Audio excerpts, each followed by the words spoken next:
Good morning students. Let's continue our chapter surface chemistry. आज हम पढ़ेंगे क्लासिफिकेशन ऑफ कोलाइड्स। कल हमने ये क्लासिफिकेशन ऑफ कोलाइड स्टार्ट किया था, फर्स्ट पार्ट इसका कर लिया था। आज हम पढ़ेंगे on the basis of nature of interaction between DP and DM. DP and DM मैंने बताया था disperse phase and disperse medium के बेसिस, यानी कि इन दोनों का जो इंटरेक्शन है, नेचर ऑफ इंटरेक्शन जब होगा, मतलब आपस में डिस्पर्स फेस और डिस्पर्स मीडियम जब इंटरेक्ट करेंगे, उसके नेचर के बेसिस पर कितने टाइप की होती हैं। सोल, क्लासिफिकेशन ऑफ सोल कह लो या कोलाइडल सोल कह सकते हैं। तो ये दो तरह का होता है, एक होता है लायोफिलिक सोल और एक होता है लायोफोबिक सोल। मैं आपको एक डिफरेंस की फॉर्म में इनके अंदर बता देती हूँ, कई बार इन दोनों में डिफरेंस भी आ जाता है। लायोफिलिक का जो दूसरा नाम होता है वो हाइड्रोफिलिक भी होता है और लायोफोबिक का हाइड्रोफोबिक भी होता है। अब आपको नाम से पता चल गया होगा, हिंट मिल गया होगा थोड़ा बहुत कि लायो और हाइड्रो का मतलब होता है वाटर लविंग, फिलिक का मतलब होता है लविंग। ये कैसा सोल होता है? Water loving. और हाइड्रो मतलब वाटर हेटिंग, ये कैसा सोल होता है? Water hating. ये वाटर लविंग सोल है और ये वाटर हेटिंग। इससे आपको क्लियर हो गया होगा कि वाटर में डिजोल्यूशन क्या होती है इसकी ईजिली, और ये नहीं होती ईजिली, इसका मतलब ये वाटर हेटिंग सोल है। तो इसी से इसका पॉइंट निकलेगा। पहला जो पॉइंट है इसका प्रिपरेशन का है, ईज ऑफ प्रिपरेशन, इसको कैसे बनाया जाता है। ये वाटर लविंग है, इसीलिए इसको डायरेक्ट मिक्सिंग से भी हम बना सकते हैं। पहला पॉइंट ये है। विद द लिक्विड, जब भी कोई लिक्विड होगा, और हमें पता है जिसके साथ मिक्स करते हैं उसको डिस्पर्जन मीडियम बोलते हैं। जब हम इसको डायरेक्ट मिक्सिंग करेंगे with the liquid dispersion medium, तो डायरेक्ट मिक्सिंग से भी बन जाता है, क्योंकि ये वाटर लविंग होता है। और जो वाटर हेटिंग होता है, इसको डायरेक्टली नहीं बनाया जाता, बाय स्पेशल मेथड्स इनको बनाया जाता है, क्योंकि ये क्या होते हैं? वाटर हेटिंग होते हैं, ईजिली डिज़ोल्व नहीं होते, इसीलिए इनको स्पेशल मेथड से प्रिपेयर किया जाता है। उसके बाद इसका सेकेंड पॉइंट है जो डिफरेंस का, वो बड़ा ही इंपॉर्टेंट है। ये जो लायोफिलिक होते हैं वो रिवर्सिबल नेचर के होते हैं, बट लायोफोबिक कोलाइड्स क्या होते हैं? इरिवर्सिबल नेचर के होते हैं। इसका क्या मतलब है? इस कैसे हमें पता चलेगा कि ये रिवर्सिबल नेचर के हैं? पिक्चोरियल को अच्छे से समझिएगा। यहाँ पर मैं लायोफिलिक और इसके लायोफोबिक के आप नोट्स भी बनाते जाओ, साथ साथ पॉइंट्स को नोट करते जाओ, बड़ा इजीली विजिबल हो रहा है इसमें। रिवर्सिबल नेचर का मतलब क्या होता है? हमने क्या करना है, इसको एक सोल्यूशन बनाना है। हमने कहा वाटर लविंग है, मिक्स करना है किसका? डिस्पर्जन मीडियम के साथ। तो इससे पता चल रहा है कि हमने एक कंटेनर में डीएम यानी डिस्पर्जन मीडियम ले लिया और उसमें क्या कर दिया, कुछ ना कुछ डिस्पर्स फेस मिलाएंगे तो ही हमें कोलाइडल सोल्यूशन बनेगा। अब हमने क्या किया, कुछ टाइम बाद ये सोल्यूशन बन गया, वाटर लविंग है, बन गया। अब हम क्या करेंगे, इस डीएम को क्या करेंगे? इवेपोरेट करेंगे। अगर डीएम इवेपोरेट करेंगे तो फिर से और क्या करेंगे? डीपी और डालेंगे, किसी और डीएम में डालेंगे, वही डीएम डीपी क्या होगा? और डीएम में डालेंगे, फिर से एक हमें कोलाइडल सोल्यूशन बन जाएगा।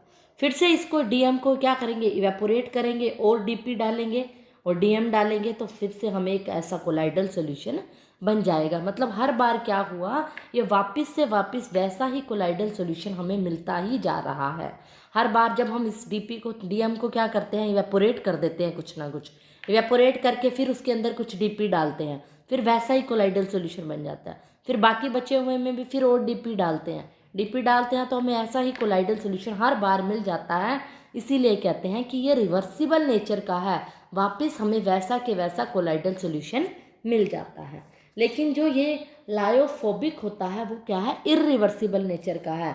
मतलब डीएम के अंदर अगर हमने डीपी डाला और इवेपोरेट कराया तो वैसा कोलाइडल सोल्यूशन, और फिर से हम दोबारा ऐसा बनाएंगे तो वैसा कोलाइडल सोल्यूशन हमें नहीं मिलेगा जैसा फर्स्ट केस में मिल रहा था। इवेपोरेट करवाने के बाद मतलब हमें कोलाइडल सोल्यूशन नहीं गेन होगा, इसीलिए इसको क्या कहते हैं? ये इरिवर्सिबल नेचर का होता है। क्लियर? रिवर्सिबल मतलब वापस प्रोसेस रिपीट हो रही है, अगेन आ जाता है कोलाइडल सोल्यूशन, और यहाँ पर हमें वैसी नहीं मिलती, इसीलिए ये क्या होगा? इरिवर्सिबल नेचर का होगा। उसके बाद जो थर्ड पॉइंट है वो है, ये जो लायोफिलिक होता है वो स्टेबल होता है और ये अनस्टेबल होता है। स्टेबल क्यों होता है? क्योंकि क्या है, हर बार जब मैंने पीछे वाले पॉइंट में डिस्पर्स फेज डाला मीडियम के अंदर, फिर से फूड डाला, इवेपोरेट कराया, फिर डिस्पर्स फेज डाला, तो हर बार वैसा ही कोलाइडल सॉल्यूशन मुझे मिल गया। मतलब इसके जो कोलाइडल सॉल्यूशन था वो क्या था, स्टेबल था। मतलब वैसा ही स्टेबल हो जाता है, वैसा ही सॉल्यूशन मुझे ऑब्टेन्ड हो जाता है। इसीलिए ये सॉल्यूशन जो होते हैं, इस तरह के जो सोल होते हैं वो स्टेबल होते हैं, लेकिन इस केस में हमें वैसा कोलाइडल सॉल्यूशन नहीं मिलता, इसीलिए ये क्या है, अनस्टेबल है, इसकी स्टेबिलिटी बिगड़ जाती है। इसी से ही रिलेटेड पॉइंट है ये। फोर्थ जो पॉइंट है, हाइड्रेशन का भी कह सकते हो, फर्स्ट पॉइंट में भी आ गया, वाटर लविंग के अंदर भी पॉइंट बता दिया मैंने।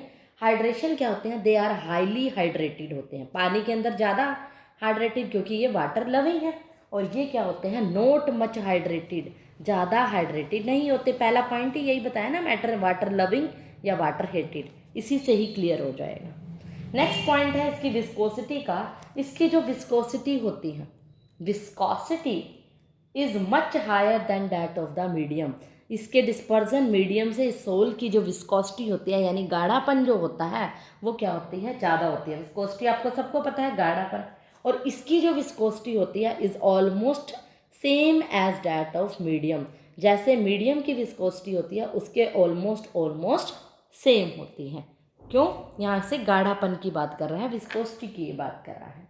और जो सरफेस टेंशन होता है वो इसका यूजुअली कम होता है then that of dispersion medium. Surface tension की बात कर रहे हैं। सरफेस टेंशन क्या होता है, इस पर जो फोर्स एक्टिंग, एक परपेंडिकुलर फोर्स लगता है जब पार्टिकल कोई सरफेस के ऊपर है, उसके ऊपर परपेंडिकली कोई जो फोर्स लग रहा है, दैट इज सरफेस टेंशन। तो इसका जो सरफेस टेंशन होता है वो डिस्पर्जन मीडियम से लेस होता है, और इसका जो सरफेस टेंशन होता है वो नियरली क्या होता है, सेम होता है डीएम से, डिस्पर्जन मीडियम से। यही रीज़न है क्यों, क्योंकि ये वाटर लविंग है, इसका सरफेस टेंशन इसलिए क्या है, कम है, क्योंकि उसमें मिसिबल हो जाता है, डिज़ोल्व हो जाता है। लेकिन ये वाटर हीटिंग होने की वजह से उसमें पूरी तरह से डिज़ोल्व नहीं होता, नॉट मच हाइड्रेटेड होता है, इसीलिए इसका सरफेस टेंशन नियरली सेम होता है एज डैट ऑफ मीडियम से। तो आप सबसे पहले इनके पॉइंट्स के डिफरेंस के बीच में लायोफिलिक और लायोफोबिक के आप स्क्रीनशॉट लीजिए और इसको नोट्स में मेंशन कर लिए। ये पहले पॉइंट्स का, पहले 5 पॉइंट का स्क्रीनशॉट ले लीजिए, और उसके बाद मैं आगे कर रही हूँ। ये लास्ट वाले पॉइंट का स्क्रीनशॉट यहाँ से आप ले सकते हैं। स्क्रीनशॉट लो और नोट्स में अपने मेंशन करो। ये था लायोफिलिक और लायोफोबिक का। ये बुक में भी आपको ऐसे कैसे पॉइंट्स मिल जाएंगे, बट आप ये सब पिक्चर्स का स्क्रीनशॉट जैसे जैसे मैं वीडियो बना रही होती हूँ, जब आप सुन रहे होते हो, साथ साथ अपनी नोटबुक उठा के बैठा करो, साथ साथ पॉइंट्स नोट कर लिया करो, ताकि, और वीडियो को स्टॉप कर लिया करो 2 मिनट। नेक्स्ट क्लासिफिकेशन जो थर्ड है, क्लासिफिकेशन ऑफ क्लाइड्स की, based on the type of the particles of dispersed phase.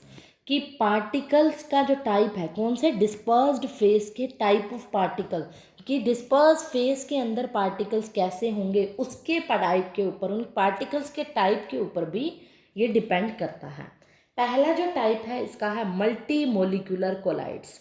इसके 3 टाइप्स होते हैं, मल्टी मोलिकुलर, मैक्रोमोलिकुलर और एसोसिएटेड कोलाइड्स। तीनों को मैं डिस्कस करूंगी 1 बाय 1।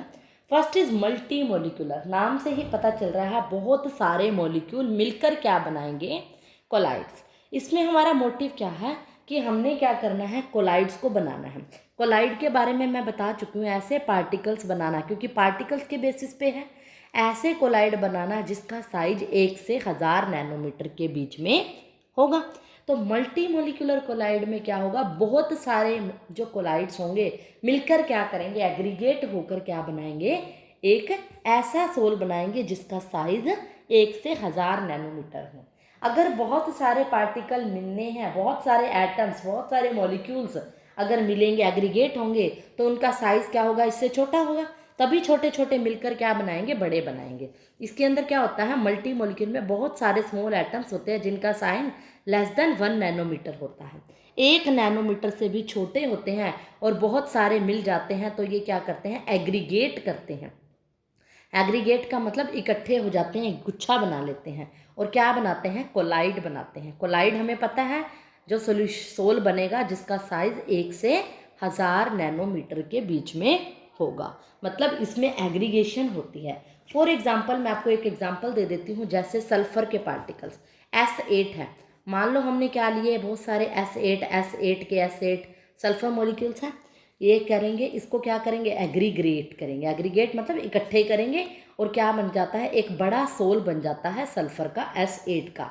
और यहाँ जो सोल बनेगा जिसका साइज 1 से 1000 नैनोमीटर होगा, क्योंकि हमें पता है कोलाइड्स की डेफिनेशन ही यही होती है। और यहाँ जो पार्टिकल का सल्फर का साइज होगा लेस देन 1 नैनोमीटर होगा। तो मल्टी मोलिकुलर का मतलब ये है, बहुत सारे मोलिक्यूल मिलकर जब एग्रीगेट होंगे, छोटे मोलिक्यूल जिनका साइज 1 नैनोमीटर से कम है, तब कोलाइड बनाएंगे जिसका 1 से 1000 नैनोमीटर है। एक इम्पॉर्टेंट पॉइंट यहाँ निकल कर आता है जो जेई में, नीट में काम आएगा आपके लिए। बुक में हो सकता है ये पॉइंट ना दिया हो, सल्फर का तो फिर भी दिया होगा, अगला एक एग्जांपल दूंगी उसका नहीं दिया होता, बट यहाँ क्वेश्चन बनता है। देखो सल्फर क्या है, नॉन मेटल्स है, और आपको पता है नॉन मेटल क्या है, मिलके आपस में क्या करते हैं, जुड़ते हैं और एक कोलाइड बना रहे हैं। अगर नॉन मेटल आपस में जुड़ रहे हैं तो इसके बीच में जो बॉन्ड होगा, मीन्स क्या होगी, शेयरिंग ऑफ इलेक्ट्रॉन ना होकर यहाँ पर weak van der Waals force of attraction होगी। मॉलिक्यूल्स आपस में वीकली अटैच होंगे और यहाँ पर फोर्स कैसी होगी, week van der Waals force of attraction, क्योंकि यहाँ पर नॉन मेटल के बीच में बॉन्ड है। इसी तरह यहाँ पर अगर हम दूसरे पार्टिकल Au ले लें, गोल्ड की बात कर ले, बहुत सारे Au लेकर हम एग्रीगेट करा दें तो गोल्ड का ही हमें क्या मिल जाएगा, सॉल बन जाएगा एक, जिसका साइज 1 से 1000 नैनोमीटर के बीच में होगा। अब यहाँ गोल्ड का जो सोल बना, अब यहाँ पर गोल्ड क्या है, मेटल क्या है, ये सारे क्या है, गोल्ड के सोल बन जाएंगे। और गोल्ड हाँ क्या है, मेटल है, और हमें पता है मेटल के बीच में जो बॉन्ड होगा वो कैसा होगा, मेटालिक बॉन्ड होगा, राइट। उसके बीच में week van der Waals force of attraction होगा, वैंडरवाल वीक लिख दिया, या week van der Waals force of attraction होगा जो कि वीक होता है। और यहाँ कैसा बॉन्ड हुआ, मेटालिक बॉन्ड। तो कई बार क्वेश्चन पूछा जाता है कि मल्टी मोलिकुलर कोलाइड्स के अंदर किस तरह की बॉन्डिंग पॉसिबल है, ऐसे नहीं आएगा इसके अंदर बॉन्डिंग को, मल्टी मोलिकुलर कोलाइड्स के अंदर किस तरह की बॉन्डिंग पॉसिबल है, तो आप कहोगे weak van der Waals force of attraction and also metallic bond, दोनों तरह की बॉन्डिंग पॉसिबल है। तो ये फर्स्ट टाइप था इसका, मल्टी मोलिकुलर कोलाइड। फटाफट से इसका स्क्रीनशॉट लीजिए और इसको इस फॉर्म में, पिक्चर्स के फॉर्म में अपने नोट्स में मेंशन कर लीजिए, क्योंकि बुक्स में आपको थियोरेटिकल फॉर्म में ही मिलेगा। स्क्रीनशॉट लेकर नोट्स बनाइए। नेक्स्ट टाइप पर चल रही हूँ जो कि है मैक्रोमोलिकुलर कोलाइड्स। जैसे मल्टी था, इसी का अपोजिट है मैक्रोमोलिकुलर कोलाइड्स। जैसे हमें नाम से ही पता चल रहा है, मैक्रो का मतलब क्या होता है, बड़ा, मतलब कोई बिग साइज के पार्टिकल्स हैं, लार्ज मासेस है जिसका, और जब हम उसको डिसॉल्व करते हैं किसी लिक्विड में तो एक ऐसा सॉल्यूशन बनाता है, और क्या बनाएगा हमें, कोलाइडल सॉल्यूशन। भी बड़े पार्टिकल से, कोई पार्टिकल बड़ा है उसको डिसॉल्व करने से हमने कोलाइडल सॉल्यूशन बनाया। अब एग्रीगेटिंग करने की ज़रूरत नहीं है। अगर देखो मैंने क्या कहा, मैक्रोमोलिकुलर, अगर पार्टिकल ही बड़ा है, मतलब सॉरी ज़्यादा बनाने की जरूरत नहीं, एक ही बना रही हूँ। मैक्रो मतलब एक पार्टिकल बनाया जिसका मास क्या है, बड़ा है, हाई मास है इसका, तभी इसको मैक्रो कहा जाता है। और इससे हमने क्या बनाना है, कोलाइडल, जो कि 1 से 1000 नैनोमीटर का होता है। अगर वो मैक्रोमोलिक्यूल है, उसका मास है ज़्यादा, तो हमें क्या करना पड़ेगा, उसको एग्रीगेट कराने की ज़रूरत तो नहीं है, क्योंकि एग्रीगेट करके तो वो बहुत बड़ा बनेगा। हमने बड़े से थोड़ा छोटा, यानी 1 से 1000 नैनोमीटर की रेंज का कोई सोल बनाना है। तो अगर मैं इसके अंदर एग्जाम्पल ले लूँ प्रोटीन्स का, हमें पता है कि प्रोटीन्स जो होता है, आपने बायो में पढ़ा होगा, नहीं भी पढ़ा तो अब समझ लो कि जो प्रोटीन होता है बहुत सारे अल्फ़ा अमीनो एसिड से मिलकर बनता है। तो अपने आप में ही जो प्रोटीन होते हैं वो मैक्रोमोलिक्यूल का पार्ट है। इसके ऊपर एक चैप्टर भी आएगा, बायोमोलिक्यूल से, आपका लास्ट में चैप्टर है। उस लास्ट चैप्टर में प्रोटीन्स के ऊपर पूरी डिटेल है।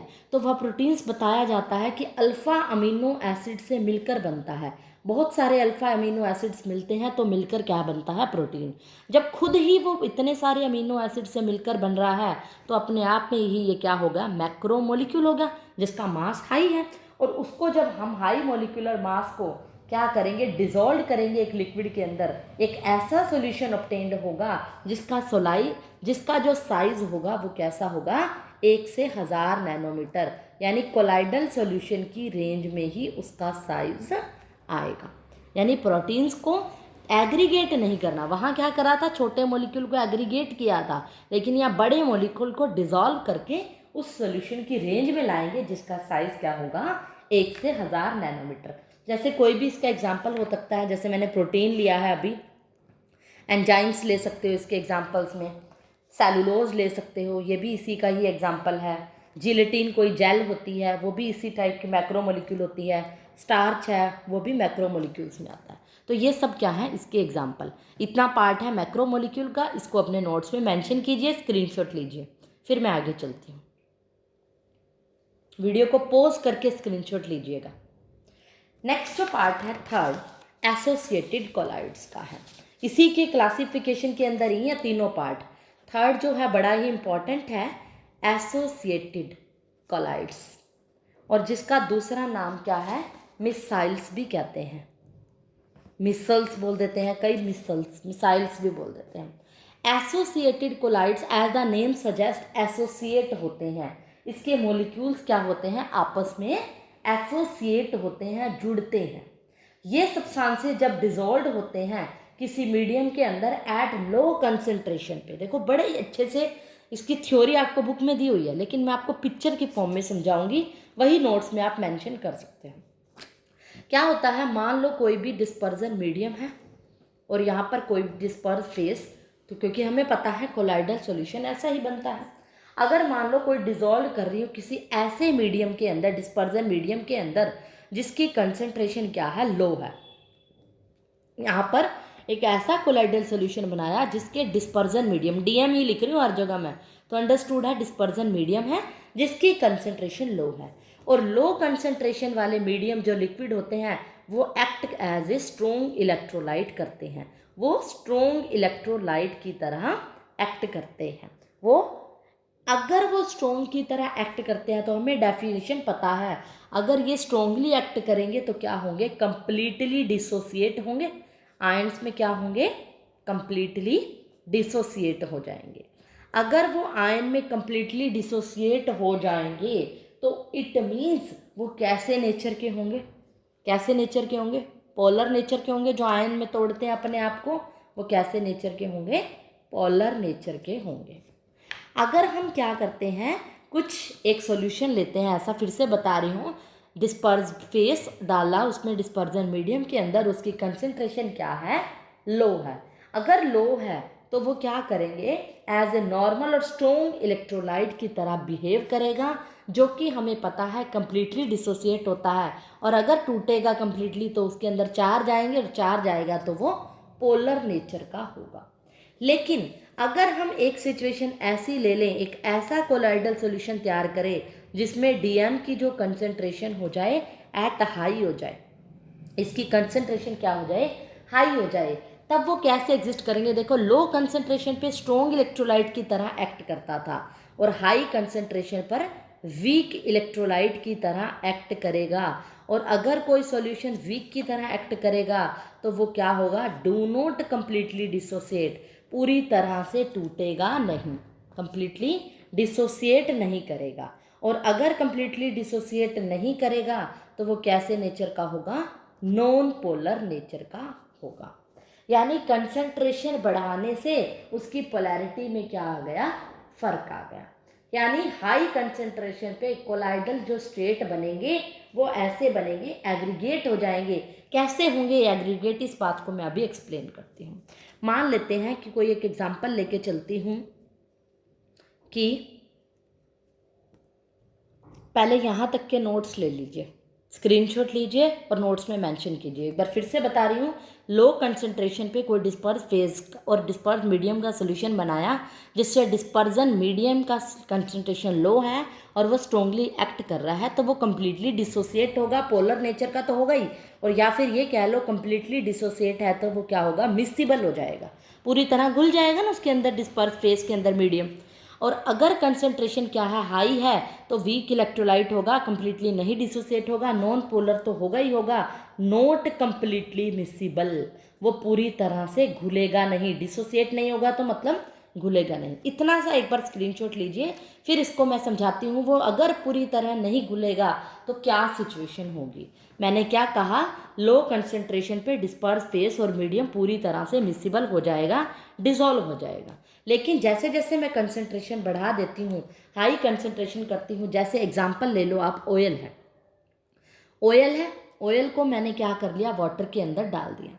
जब सोप के अंदर मान लो किसी कपड़े के ऊपर ऑयल का दाग लगा हुआ है और मैंने क्या कर दिया, उसको सोप के अंदर डाल दिया। और आपको पता है सोप का जो फॉर्मूला होता है वो क्या होता है, C17H35 COO negative Na positive, potassium stearate या फिर इसका सोडियम स्टीरेट इसका फॉर्मूला होता है।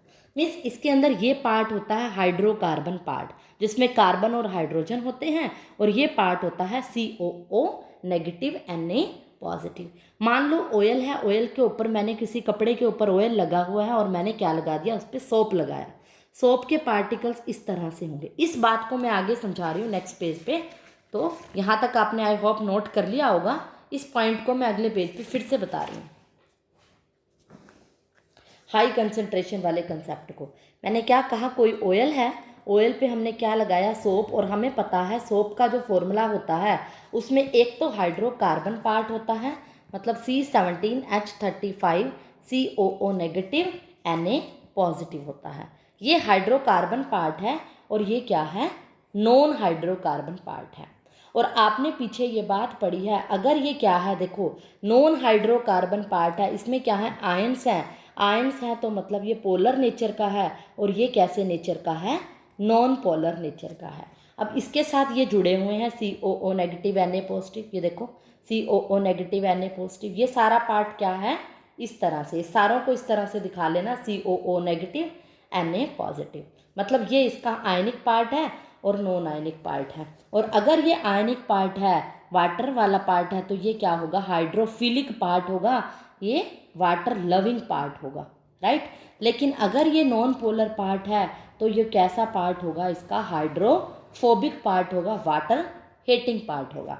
अगर मैंने इस सोप को, ऑयल वाले सोप को, हमने इसको वाटर के अंदर डाल दिया, और वाटर हमें पता है पोलर नेचर का होता है, तो लाइक डिजोल्व क्या करता है, लाइक वाटर भी क्या है, पोलर का, और ये भी क्या है, पोलर का, ये इसको लाइक करेगा।